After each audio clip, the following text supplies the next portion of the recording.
Ann Gatnil lumantad na, at napaamin na sa kanilang sikreto. Ano ito ating alamin.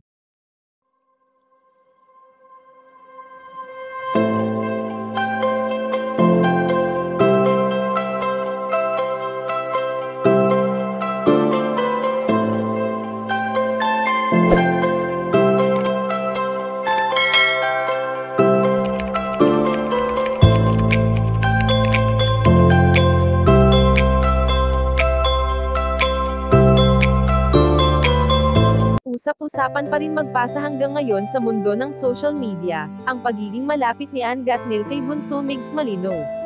Bagamat noon pa man ay nakikita na natin ang madalas na pagsama-sama ni Ann Gatnil sa mga ganap ng binata, lalo na nga noong nawala ang yumaong si Cutie Mahal.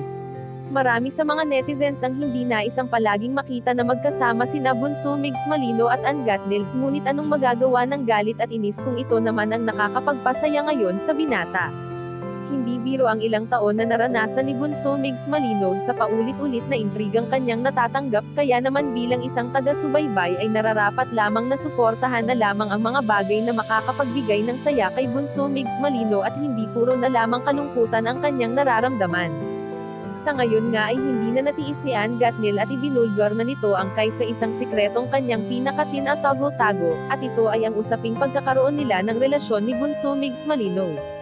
Ayon kay Ann Gatnil, ay sadyang malapit siya sa binata bilang isang kuya at hindi karelasyon, dahil ang pagmamahal ni Bunso Migs Malino ay para lamang sa iisang babae na hindi mahihigitan ni numan, at ito ay walang iba kundi si Cutie Mahal, na nasaksihan niya noon pa man ang pagmamahalan ng dalawang magkatambal.